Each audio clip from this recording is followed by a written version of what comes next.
নমস্কার। মানুষের জীবনে বৃহস্পতি গ্রহের ভীষণ প্রভাব আছে। কারোর জন্মছকে বৃহস্পতি ভালো জায়গা থাকে, বলা হয় না বৃহস্পতি তুঙ্গে। আবার কারোর জন্মছকে বৃহস্পতি দুর্বল জায়গা থাকে, খারাপ জায়গা থাকে। এবারে এই বৃহস্পতি যদি খারাপ জায়গা থাকে তাহলে কী কী হয় দেখুন। প্রথম যেটা হবে, সেই জাতক বা জাতিকা খারাপ সঙ্গে মিশবে।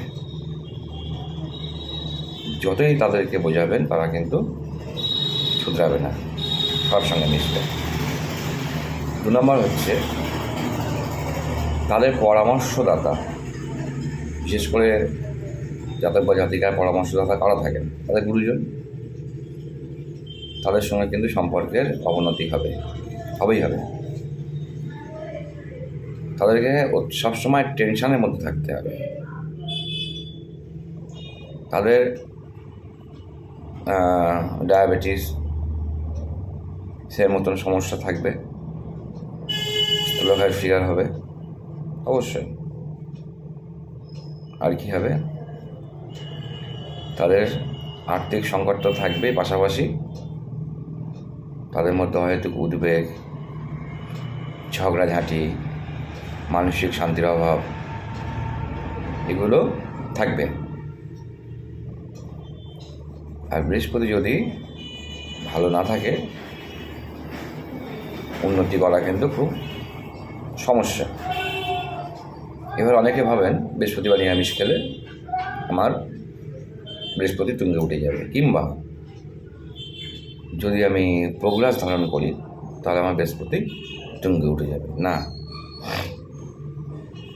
তাতে হবে এমন কোনো মানে নেই। তাহলে কী করতে হবে? ফার্স্ট যেটা করতে হবে, খারাপ সঙ্গ ছাড়তে হবে,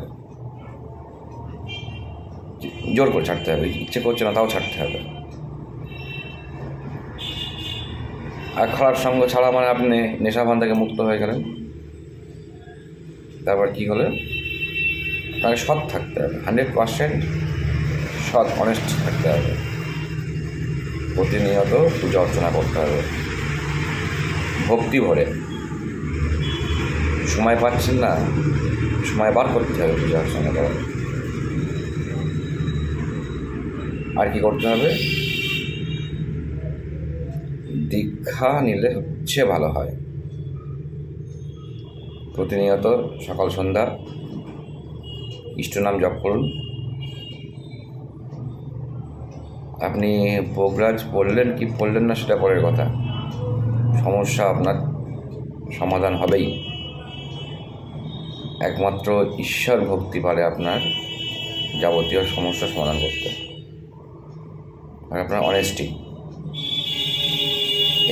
এইভাবে চলুন, আপনি নিজেই বুঝতে পারবেন যে আপনার বৃহস্পতি, আপনার পরিস্থিতিটা কেমন আছে, কেন এরকম হচ্ছে। এখান থেকে বেরিয়ে আসতে গেলে এগুলো করতে হবে। তা নাহলে কিন্তু বৃহস্পতি যদি আপনাকে সাপোর্ট না করে, যে কোনো জাতক বা জাতিকার ক্ষেত্রেই বলছি, তাদের কিন্তু মানে সুস্থভাবে, টেনশন ফ্রিভাবে থাকা খুব সমস্যা হয়ে যাবে। সুতরাং ঈশ্বরের উপর বিশ্বাস রাখুন, নিত্য পূজা অর্চনা করুন, দীক্ষা মন্ত্র জপ করুন, আর অনেস্ট থাকুন। ধন্যবাদ।